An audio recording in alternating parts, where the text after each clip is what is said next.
Andrew Tate's arrest has caused uproar, has caused celebration, depends which part of social media you're in. Hi everyone, this is Armin Navabi, this is the Secular Jihadists. Please make sure you like and subscribe, hit the like button, hit the subscribe button, hit the bell notification. Quickly wanted to look at this video from a Muslim YouTube channel. It's a very famous one called Smile to Jannah, reviewing Andrew Tate's arrest, reviewing his take on it. So I just wanted to go over it and see what he has to say. Those individuals that don't get why some people resort to conspiracy theories whenever something unusual happens, it's because of what has been done in the past that shows what they're capable of doing now. Let's take, for example, look at Operation Gladio, where they organized false flag attacks against communists by hiring and funding Nazis. If that's not direct enough, Operation Paperclip, where 1,600 Nazi German scientists were employed by the United States. If that's not enough, then look at Operation Bloodstone, where they used again Nazis to fight against the Soviets. If that's not enough, then let's look at Operation Washtub, where they planted Soviet weapons in Nicaragua to disparage President Jacobo Arbenz. And I haven't even mentioned Operation Northwoods, which was a proposed false flag attack. That's when you carry out an attack and you blame it on someone else. So this was a proposed false flag attack on civilians just so they could blame it on Cuba and go to war with them. I think he's trying to come up with a conspiracy theory, but before doing that, he's trying to prime you with conspiracies in history that has happened before, so that your mindset is already primed to accept his theory here, right? Because people come up with the most insane, random conspiracy theories, and some of that ends up being true. You could go look back at history and find those really crazy conspiracy theories that were actually true, and now the people who've listened to that are going to be more willing to accept a random conspiracy theory that you're coming up with. Now, how on earth is this useful? Is this going to be another conspiracy video? No, I'm going to link everything. He said, is this going to be another conspiracy video? He said, no, I'm going to link everything. That's what conspiracy videos do, guys. That's exactly what conspiracy videos do. That's exactly what they claim they do. And bearing in mind that any form of control that is put forward by the government is first tried on polarizing figures. You saw Shamima Begum. Everybody was able to give their opinion and say, no, don't let her in. For the rest of us, it implied that any one of us that's born in this country with a dual nationality can be stripped of their citizenship. And lo and behold, what happened after that? Exactly this. Because of the threat of terrorism, we saw America put forward the Patriot Act. We saw Prevent here in the UK, Schedule 7. So you could see all of these powers being introduced to control and curtail us. He's doing a slippery slope fallacy here, because he's showing some examples of things government ended up doing that ended up being really bad. I agree with him that the Patriot Act and also the Shamima Begum thing. Yeah, Shamima Begum wasn't a dual national. I do agree with him saying these decisions were wrong decisions by government. But the way that he's suggesting that our judgment on Andrew Tate could lead to similar decisions, that's a slippery slope fallacy. What do you guys think? If we are methodical and not emotional about this, bearing in mind that no one has the case file, so no one can really talk about whether he's innocent or whether he's guilty, they can only offer opinions. He says nobody can say whether he's guilty or he's innocent. They can only offer opinions. If we are offering opinions, we're giving opinions about whether he's guilty or he's innocent. That seems like a contradiction. You could say our opinions could be wrong because we don't have access to the evidence. So we could give our opinions with a heavy dose of skepticism, but we could still give our opinions. We are allowed to give opinions without evidence, but we just have to know that because our opinions are not grounded in evidence, we can just hold those opinions a lot more loosely and be willing to change our opinions. Even without evidence, when you give your opinion, those opinions could be grounded in reason, not in evidence. You're using rationality rather than empiricism, and that's fine. In the absence of data, you could use rationality to come up with conclusions. Just know that those conclusions are not very reliable because they're not grounded in evidence. Climate change is involved in this story. The T, I don't want to get flagged, is involved in this story. And of course, we have our polarizing figure. And another thing that I wanted to say about Shamima Begum was that she was smuggled into Syria with the help of the Canadian Secret Service. And this individual was also responsible for smuggling another 140 people. And to who and to what? ISIS. You know what I'm saying? And not to mention that they were majority British citizens. The Canadian Secret Service are linked with the United Kingdom, the United States, the New Zealand, Australian. They call the Five Eyes. Did he just connect Canada's intelligence agencies with ISIS? This is a BBC article. Shamima Begum, who fled to the UK and joined the Islamic State group, was smuggled into Syria by an intelligence agent of Canada. Files seen by the BBC show he claimed to have shared Mrs. Begum's passport details with Canada and smuggled other Britons to fight for IS. Mrs. Begum's lawyers are challenging the removal of her citizenship. Canada and the UK declined to comment on the security issues. Mrs. Begum's was 15. At the main Istanbul bus station, the girls met Mohammed al-Rashid, who would facilitate their journey to IS-controlled Syria. A senior intelligence officer at an agency which is part of the global coalition against IS has confirmed to the BBC that Rashid was providing information to Canada's intelligence. He was a spy for Canadian intelligence agencies. Obviously, he needs to do some of his IS work for him to be an effective spy. If you are a spy within IS for Canada's intelligence agency, you can't refuse to do some work for IS or else they're going to know you're a spy. Imagine if you're a spy and they're like, okay, here's some girls, take them, drive them over there. Like, no, it's against my values. Like, you're not going to be a very good spy. I guess this is actually a good position for a spy for the Canadian agency because he's just driving people around. He's not killing innocent people. Is he suggesting that the Canadian government is supporting IS just because they have a spy? That doesn't make any sense. It seems that Canadian intelligence agencies were very effective against ISIS, given that they had spies within ISIS. I'm impressed. Good job that you had like people there monitoring what ISIS is doing. The smuggler was simply an informer. He didn't smuggle them because Canada wanted them to. Yes. If you are an informer for Canadian agency within ISIS, obviously you have to do some work for ISIS, or else you're not gonna remain there, or you're not gonna keep your head for long. It makes sense that he has to do something. Like I don't know what you want him to do. See, guys, this is what happens when you get one side of the story. Oh my God, it was like she was smuggled by Canadian agents. What is Canadian agents doing within ISIS? They're spying against ISIS. That's what they're doing. They're spying against ISIS. God damn it. You should be thankful. They're protecting you. They have spies there so they don't harm you. Undercover mafia informant. No, I can't smuggle those drugs. No, I can't smuggle those drugs. It's against the law. You're the worst informant ever. Well, the first thing is women have come forward claiming that they have been approached by people to lie on the Tate brothers. And this is something that as Muslims we know as well has happened, where people have been hired by MI5 to spy on Muslims. The Canadian Secret Service that smuggled Shamima Begum into Syria was exactly this. He was somebody that wanted citizenship in Canada. The Canadians then approached him and then hired him. So some women say that they were mentioned as victim in Andrew Tate's case. They claim that actually they're not a victim. He turns that and he connects that to Canadian informants being involved in smuggling Shamima Begum, and he somehow manages to connect that with some of the people who were mentioned as victims of Andrew Tate came out and said, we're not actually victims. He's trying to make these related. So here, the powers that be, the globalists, the Satanists, the Illuminatis, are hiring women to lie against Andrew Tate.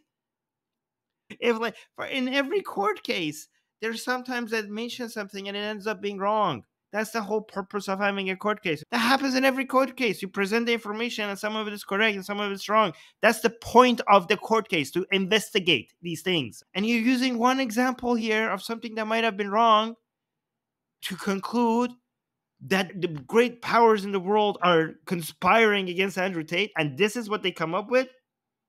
Something that was so easily refuted that now we have this information. Like, it don't seem that powerful. These saying having secret knowledge makes these people feel important. That's the whole point of conspiracy theories. I don't know how many times I watched a video that started with, "This is not one of those conspiracy theories" videos, and it was exactly that. It was exactly that. And this is turning out to be exactly that. The second thing was Greta Thunberg, yeah? You had this back and forth going between Tate and Greta Thunberg. This issue has been used to hail her as some climate hero, and this has been used to elevate her. People that are looking into ways of control and coercion that governments are using, I've already mentioned a few. Another is climate. Just like viruses are, of course, bad, and curing them is good. But it's not as simple as bad and good, because on the one hand, you're going above and beyond to put a certain narrative across. For example, curing the virus is of course priority, but the way it's being done and with the lack of research and then presenting it as fact, that's wrong, of course. Okay, well, it's great that they're not doing that then. Yes, it would be wrong. It would be wrong if without research they were presenting something as fact. Yeah, that would be bad. I'm glad they did not do that. I'm glad they did their research before presenting it as fact. So don't worry then. What are you talking about? Without research, like, you are clueless, sir. You are clueless. Do you have any idea the amount of research that has been done about this, especially about this virus? It's a record in history, the amount of analysis and research and science that has been done over fighting this virus. So Greta is the spy infiltrating Tate's Hustler University. Exactly.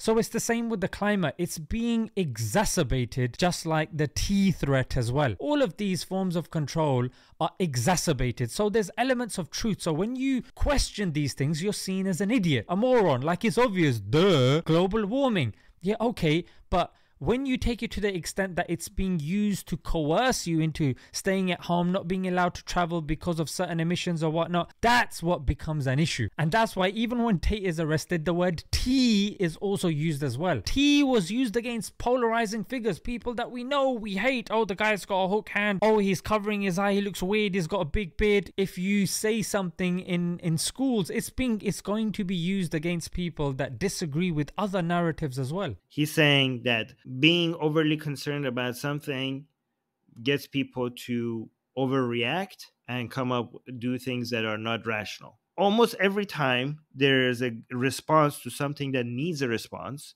like terrorism or climate change, you are going to find examples of somebody overdoing it. With climate change, I'd rather us overdoing it than underdoing it, because if the consequences of underdoing it is very, very high, you're always going to find some examples of something ridiculous. Also, being concerned about terrorism is justified, but some reactions are not justified. You're always going to find reactions that are not justified. But cherry picking those reactions that are not justified and to use it as a way to come up with a conclusion about something that is happening here, that is not justified. The other thing was the pizza box. They only found out that he's in the country because of a pizza box. Really? Are people actually believing this? Like, when you enter a country, they have their border control.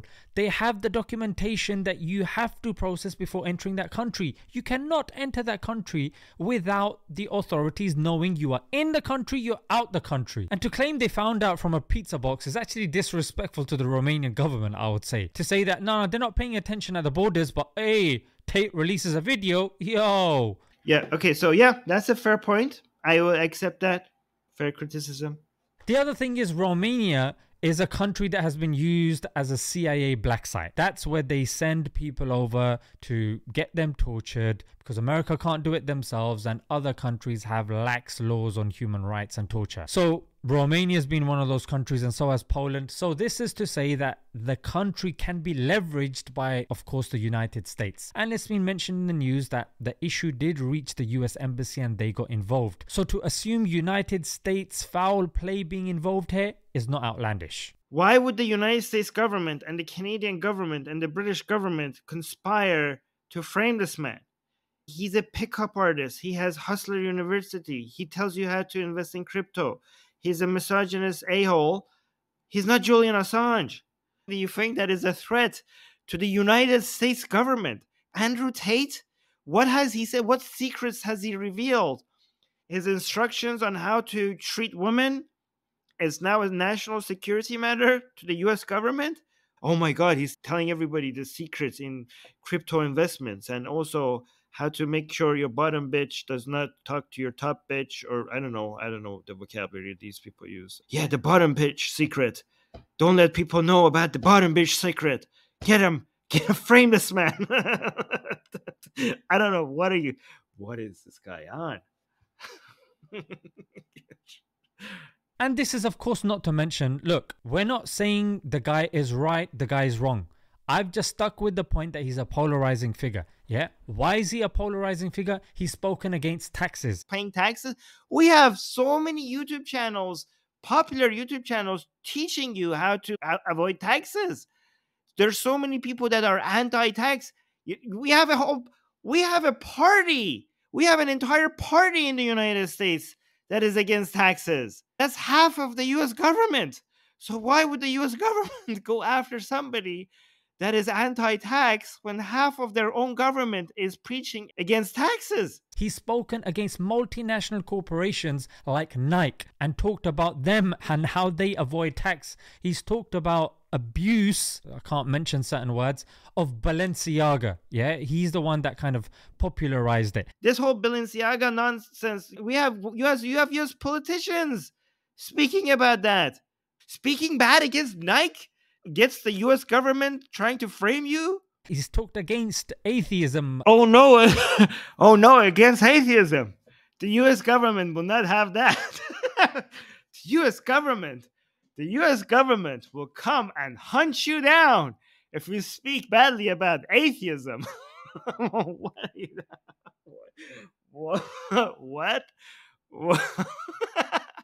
What are you talking about, man? Pornography. Oh yeah, the government, the United States government will come hunt you down if you speak against pornography.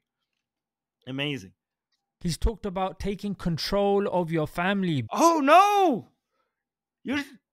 He's speaking about taking control over your family. The US government can't have that. Be careful, guys. If you're about taking control over your family, if you're for family values, the US government will come get you. Somebody tell the Republicans that. I don't know if half of the US government knows about this. Yes, there have been clips that have been taken out of context. I mean, you can take anyone's clips out of context. Clips out of context? He explained these in detail to you for hours. What clips out of context are you talking about? He admits to committing crimes with pride. You could take an entire podcast of him explaining how he's manipulating men out of their money. He sits down and explains to you in detail how to control women, how to manipulate men. These are not, by the way, new revelations. These are in his courses. Cult behavior, manipulating women, admitting that he's taking advantage of them, cheating them out of the money, lying to them, telling them that the money that you're taking from them is for tax purposes, claiming on camera that you're actually not paying taxes, while claiming to the girls that, oh, I need to take this money because that's for tax purposes, and keeping it to yourself, chatting with lonely men as if you're the girls and chatting on their behalf, and proudly claiming to everybody that you're cheating them out of their money. These are not new revelations. He was bragging about this openly on public videos. So again, it's not outlandish to assume that he has cheesed off some powerful people. But again, some people might be like, because look, I mean, who are the powerful people? Yeah. On the one hand, you've got somebody like Tate who makes videos, you know what I'm saying? And he's just reaching the people. But on the other hand, you have banks. Yeah, you have people that actually have leverage. You've got like Epstein and Prince Andrew and stuff like that. Now, those sorts of people actually have power. I wouldn't say Tate has power to that level the way people are trying. Has he pissed off certain people? Yeah, of course he has. But the issue at hand here is that alongside this story, you've got another story of JP Morgan. Oh yes, one of the biggest banks that we know. And it's come in the news that these people have been seeking dismissals of lawsuits by Epstein's accusers, yeah? And it's not just JP Morgan, it's Deutsche Bank as well. So these are like major institutions that are trying to just clear away the whole Epstein thing as well, which is nuts. Companies do wrong things, bad things, sometimes criminal things. So this does not translate to this global conspiracy of certain people in power that have their fingers in everything. It's just some corporations doing shady stuff. They're trying to look after their own people within that company. These people, Jewish people, apparently are framing Tate for insulting atheism. He's spewing the exact same conspiracy theory as many right-leaning people believe in. This should be, if you really care about abuse and trafficking and stuff like that, like, I'm sorry, you should be saying this hand to hand with what's going on, hand to hand. But you know what it is? Because Tate's a polarizing figure, people are going to jump on this. People are going to say, yes, good. They're not going to look at what's taking place and what this could mean for the rest of us. No. He's there for 30 days. Oh, no problem. Why is the word terrorism being used? Why is it that after he's converted to Islam? Why is it that when it took place, his arrest, look at the pictures that are there. It's like the media was present, and look at the way it's been photographed. The way he's sitting in the car, he's in the middle. That's enough for the photographer to go there and get a picture. Who does that? Are you ever seated in the middle? Who does that? Nobody who's been arrested has been sitting in the middle after their arrest. What is so special? Why do you think this is so unique? And again, if we talk about abuse, on the one hand, you've got people that go against the establishment. Like you've got Julian Assange, yeah? He had a website called WikiLeaks in which he platformed leaks that were done that made governments like the United States look really bad. So lo and behold, a woman came forward and said, yep, I've been abused by him as well. Same that we're seeing with Tate. So, unlike Julian Assange, do you know who else claimed that Tate abused women? Who else claimed that Andrew Tate abused women? Andrew Tate claims that Andrew Tate abused women. Last time I checked, Julian Assange did not claim that. Andrew Tate has claimed multiple times on his courses and on multiple shows that he abuses women. Clearly explaining to you how he does it and encouraging you to do the same. So that's the difference. But on the other hand, we saw Balenciaga, the famous brand. What happened with them? And their BDSM dolls? Nothing really. What do you... look at... You know what happened? Everybody came down on them. Everybody was attacking them. Left, right, center. Everybody was attacking them. So if this whole global power was this conspiring to I don't know what they were conspiring to do, what's the whole purpose of this global power, then why is it not working? Why is everybody against it? Politicians are against it, people are against it. What happened with them and their BDSM dolls? Nothing really. They had to come out with an internal investigation about how this happened. It was a major hit to the brand. We had major celebrities promising people that they're never going to buy their brands anymore. It was a major disaster. It was a major PR disaster. What do you mean nothing? Nothing really. What's going to happen to JP Morgan? No, people aren't even going to talk about it. What do you mean? You showed us a news article. These people have been seeking dismissals of lawsuits by Epstein's accusers. You showed us one of the major media companies in the world covering it. Nobody's going to talk about it. And how do you know about it? What happened to Prince Andrew? The guy's still walking around like happy days. Okay, that's fair. That guy needs... That's fair. Okay, this guy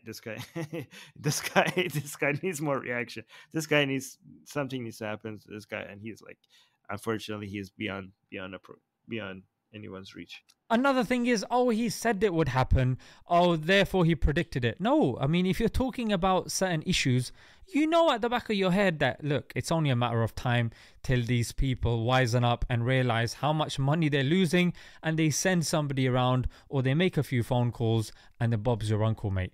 It's been happening since day dot. Or maybe somebody is wise enough to know how much illegal stuff I'm doing. At some point, people are going to come arrest me. Maybe it's not because of the money people are losing. He could predict that this is going to happen to him because he's doing a lot of illegal stuff. How about that? Maybe that, huh? Maybe this was just that. They're like, I better tell people that if they come after me, it's the Matrix, because he knows at some point somebody's going to come arrest them, because I can't get away with all of this forever. I hold women against their will. At some point, they're going to come for me. So maybe that's how he knew that that's going to happen. And the other thing that I wanted to mention was the hand sign as well. Some people are saying, oh, what could it mean? Is he part of them or is he this? No, his father used to do it. His father was a grandmaster in chess or something, and he looks up to his father and he does that. Even if you do go into the symbolism of this, it's a mudra for power. Yeah, it's one of these yogic signs or whatever. You're making excuses for this guy. This doesn't mean the Illuminati when you're trying to support the guy. But if it's definitely Illuminati, if it's someone else, if somebody else was doing this, it's Illuminati, but not him.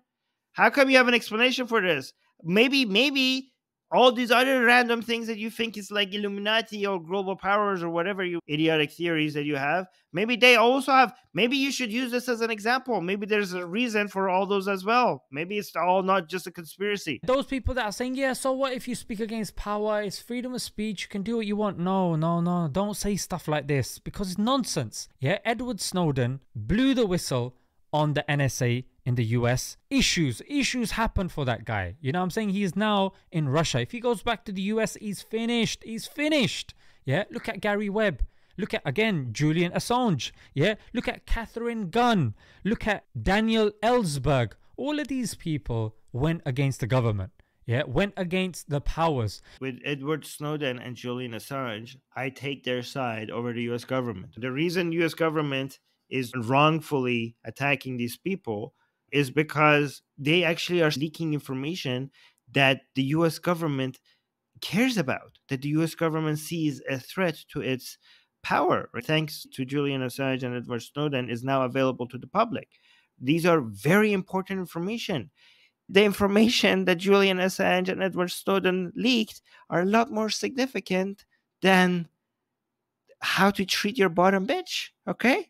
I think these are not the same level of importance. You had even democratically elected leaders that went against certain corporations, like Mohammad Mossadegh. Yeah, he was a democratically elected leader of Iran, but he was overthrown by the UK and US because he went against BP. He wanted to nationalize the oil. Yeah, it's the same. It was another corporation that Allende of Chile pissed off. Yeah, Lumumba of Congo pissed off the wrong people as well. They were democratically elected, but they peed off the wrong people and then they got knocked off. So people that believe in conspiracies and stuff like that, it comes from a logical place. Yeah, and especially if you're not white. It's been happening to us from day dot, you know what I mean? So before people start making you out to be some nut job, no, you know what? It actually makes sense. I can see where you're coming from, but I would err on the side of caution as well, not to go on either extremes. They say the truth lies between both extremes. Oh my God. I'm going to make a video about Mossadegh because so many people are misrepresenting what actually happened there. Let me know if you guys want me to make a video on Mossadegh and what happened there, because this is not it. Subscribe to this channel. Please subscribe and hit the bell notification. Leave a comment. I'm going to go live without notification once in a while. So the only way for you to know when I'm going live is to hit the bell notification, because hitting the subscribe button does not make YouTube tell you when I am live. And also let people know to subscribe to this channel, recommend this channel to as many people as you can. I have been your host, Armin Navabi. This has been the Secular Jihadists. See you in the next video.